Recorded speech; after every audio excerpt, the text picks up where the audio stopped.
Selamat malam. Hari ini kita akan melanjutkan pertemuan mengenai metabolisme asam amino. Ya, ini adalah 6 subtopik yang akan kita bahas secara mendetail. Kita mulai dari pendahuluan mengenai apa itu asam amino esensial dan asam amino non esensial. Nah, kita lihat di sini ya, bahwa sebagian besar bakteri dan tanaman atau yang bukan mamalia, ini dia bisa mensintesis semua dari 20 asam amino yang ada di alam ini. Jadi di alam ini asam amino ya ini diklasifikasikan menjadi dua golongan besar, asam amino esensial dan asam amino non esensial. Nah, yang tadi, yang bakteri dan tanaman itu bisa mensintesis ke 20 asam amino tersebut. Nah, kemudian bagaimana dengan mamalia? Ya, mamalia ini dia hanya bisa mensintesis asam amino non esensial. Mengapa? Ya, nanti kita lihat di belakang penjelasannya lebih detail. Nah, asam amino non esensial ini biasanya dia disintesis dari produk-produk antara dari proses glikolisis maupun produk antara dari siklus asam sitrat. Nah, meskipun demikian ya, kalau di dalam tubuh manusia ini asam amino yang kebutuhannya itu paling besar ini adalah asam amino yang esensial. Nah, dalam proses anabolisme atau biosintesis dari asam amino, maka kerangka karbon ini biasanya terlebih dahulu disintesis. Setelah sempurna baru ditambahkan ke gugus amin. Nah, oke, ini adalah overview atau gambaran umum dari metabolisme dari asam amino. Nah, di sini kita lihat ini di lingkungan, yang ini di dalam tubuh organisme. Ya, jadi di lingkungan ada sumber protein, sumber asam amino yang beragam. Ini bisa dimakan ke dalam tubuh organisme, kemudian proteinnya dipecah menjadi asam amino. Ya, yang merah ini, kemudian asam amino mengalami degradasi menjadi nitrogen, kemudian dikeluarkan dalam bentuk urea ke dalam lingkungan. Asam amino ini juga bisa dirubah lagi menjadi protein, ini yang 3A, atau bisa mengalami proses degradasi lebih lanjut menjadi kerangka karbon, misalnya adalah asetil-CoA, asetoasetat, ataupun menjadi pirufat, alfa-ketogutarat, fumarat, suksinil-CoA, ataupun juga bisa menyusun ini purin pirimidin ya untuk asam nukleat atau juga inti porfirin. Nah, yang saya ceritakan tadi ada asam amino yang bisa disintesis dalam tubuh organisme, utamanya adalah mamalia. Ini adalah biosintesisnya adalah biosintesis untuk asam amino non esensial. Nah, kita lanjutkan. Jadi, dalam tubuh itu ada istilah keseimbangan nitrogen. Apa itu? Jadi gini, keseimbangan nitrogen itu adalah keseimbangan antara nitrogen yang diambil atau dimakan yang masuk dibandingkan dengan nitrogen yang keluar kalau dari dalam tubuh ya. Yang masuk itu biasanya adalah dikonsumsi dari makanan dari protein, sementara yang keluar itu dikeluarkan dalam bentuk urea. Nah, apabila nitrogen balance-nya adalah 0, ini artinya protein yang disintesis sama dengan protein yang didegradasi. Ya, jadi yang dipecah sama dengan yang dihasilkan atau yang masuk dalam tubuh. Nah, ada istilah positive nitrogen balance. Ketika sintesis protein ini jauh lebih banyak dibandingkan protein yang mengalami degradasi. Nah, kemudian ada istilah ini, negatif nitrogen balance ya. Ketika sintesis protein ini lebih sedikit dibandingkan protein yang mengalami degradasi. Nah, dalam kondisi apa tubuh ini mengalami uh, apa namanya keseimbangan nitrogen yang negatif? Kemudian dalam kondisi apa tubuh ini mengalami keseimbangan nitrogen yang positif? Ya, nanti silakan dijawab di forum diskusi. Nah, asam amino ya. Jadi kalau tadi kita bicara tentang asam amino, berarti ada gugus yang ada asamnya, kemudian aminonya ada gugus aminanya.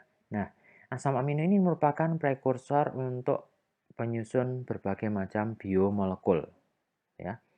Yang pertama tentu saja dia merupakan penyusun dari protein. Kemudian yang kedua untuk menyusun purin pirimidin ya, ini adalah basa pada DNA. Kemudian penyusun histamin. Ada yang tahu histamin ini apa? Kemudian penyusun nikotinamid. Kemudian juga digunakan untuk menyusun inti porfirin. Ya, inti porfirin itu apa? Ini adalah biasanya gugus-gugus yang ukurannya besar, misalnya adalah hemoglobin. Nanti akan kita bahas di bagian akhir dari kuliah ini. Nah, makanan yang sehat adalah makanan yang bervariasi, cukup, dan mempunyai nitrogen yang seimbang antara yang masuk dengan yang disekresikan. Nah, ini yang tadi yang saya tanyakan, kondisi keseimbangan nitrogen yang positif, kondisi yang negatif. Jadi kondisi negatif itu nitrogen yang keluar lebih banyak dibandingkan yang masuk. Misalnya apa? Misalnya pada saat kita berpuasa. Nah, pada saat puasa, ini gugus rantai karbon dari asam amino ini akan digunakan untuk gluconeogenesis. Apa itu gluconeogenesis? Kalau Anda masih ingat adalah proses sintesis glukosa dari bahan-bahan non-gula. Ya. Jadi tadi asam amino berarti terdiri dari asam, terdiri dari amin. Nah, kalau karbonnya tadi yang asamnya ini digunakan untuk gluconeogenesis, amonianya ini akan tetap dikeluarkan dalam bentuk urea. Nah, kondisi keseimbangan nitrogen positif misalnya adalah terjadi pada saat pertumbuhan anak. Ya, jumlah yang masuk ini lebih banyak dibandingkan dengan yang dikeluarkan. Mengapa? Karena pada saat anak-anak ini tidak bisa mensintesis asam amino tertentu ya, sehingga dia harus disuplai dari luar gitu ya. Enzimnya belum bisa untuk mensintesis. Namun pada orang dewasa ini asam amino misalnya sistein dan arginin ini dia tidak bisa atau tidak lagi dianggap sebagai asam amino esensial karena tubuh sudah memiliki kemampuan untuk mensintesis dari asam amino tersebut dari misalnya metionin maupun ornitin.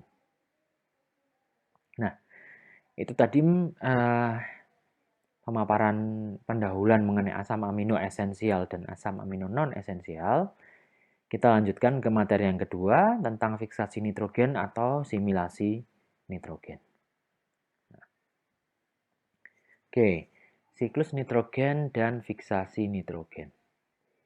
Jadi sintesis asam amino dan nukleotida ini diperlukan, kita memerlukan nitrogen untuk sintesis asam amino maupun nukleotida. Nitrogen dalam bentuk gas nitrogen ini ada di atmosfer yang merupakan sumber utama atom nitrogen yang ada pada organisme ya. Nah, beberapa organisme ini memiliki enzim namanya nitrogenase yang dapat mereduksi gas nitrogen menjadi amonia. Nah, proses ini adalah dikenal dengan yang namanya fiksasi nitrogen. Nah, nitrogen kemudian di-recycle di alam melalui proses yang namanya adalah siklus nitrogen atau daur nitrogen. Nah, ceritanya bagaimana? Kita lihat di sini. NO3, NO2 harus diubah menjadi NH3 agar dapat diasimilasi ke dalam organisme. Ya, kita lihat dari mana ya ini. Oke, kita lihat dari sini. Nitrogen di atmosfer, ya, oleh organisme tertentu yang memiliki enzim nitrogenase, dia akan diubah menjadi NH3, amonia. Amonia ini nanti akan masuk ke dalam jalur metabolisme untuk nanti menjadi prekursor dari misalnya asam amino, nukleotida maupun fosfolipid. Nah, yang di sini ya misalnya nitrogen di udara ada lightning, apa itu? Nanti kilat gitu ya. Nah, ada kilat.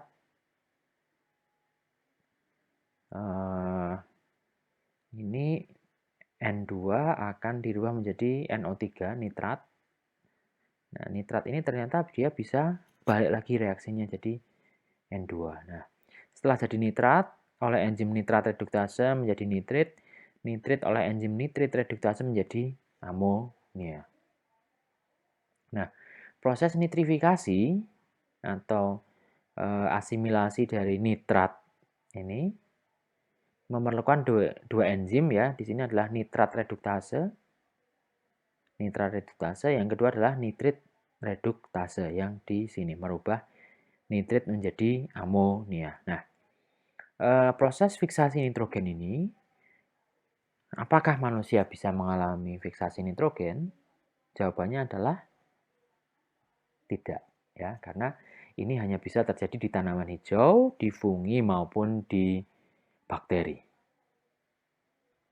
Nah, proses fiksasi hanya terjadi pada mikroorganisme yang spesial, cyanobacteria, dan juga dilakukan oleh mikroorganisme, misalnya ini Rhizobium yang tumbuh di kacang-kacangan.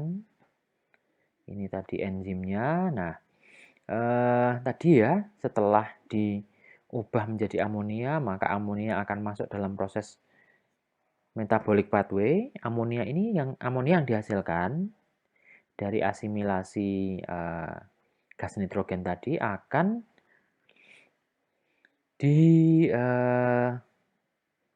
diikatkan ya, atom nitrogennya akan diikatkan ke dalam suatu metabolit dengan bobot molekul yang rendah. Misalnya ada dua adalah glutamat dan glutamin.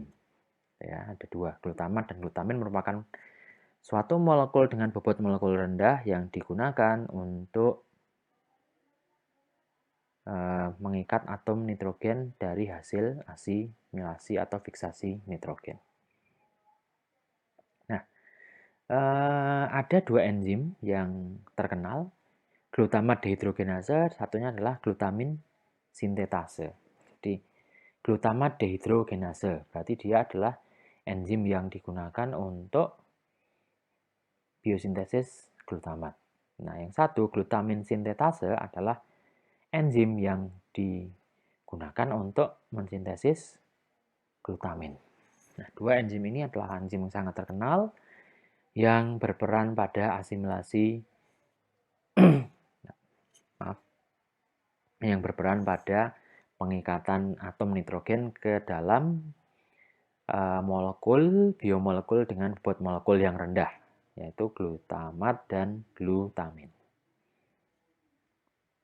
Nah, oke, reaksinya namanya apa? Reaksinya adalah transaminasi. Apa itu transaminasi? Itu perpindahan gugus amin. Misalnya di sini dari alfa ketoglutarat. Alfa ketoglutarat ya, aminnya ini akan dipindah. Anda lihat di sini, maka dia pindah ke sini menghasilkan alfa ketoasid. Nah, di sini enzimnya namanya adalah aminotransferase. Misalnya alanin aminotransferase. Kalau misalnya asam aminonya adalah alanin. Kalau asam amino aspartat, maka namanya adalah aspartat aminotransferase. Nah, di sini enzim ini adalah punya koenzim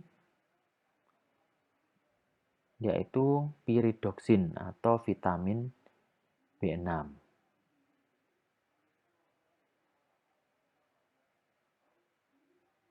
Ya, ini PLP atau piridoksal fosfat.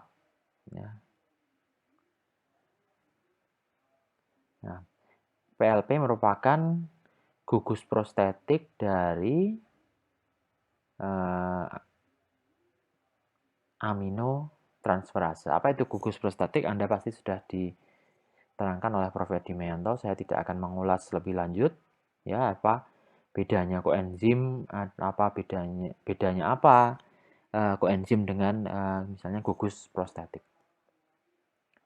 Oke, demikian sekilas mengenai fiksasi nitrogen atau simulasi nitrogen. Apabila ada pertanyaan, silahkan mengajukan pertanyaan melalui forum diskusi.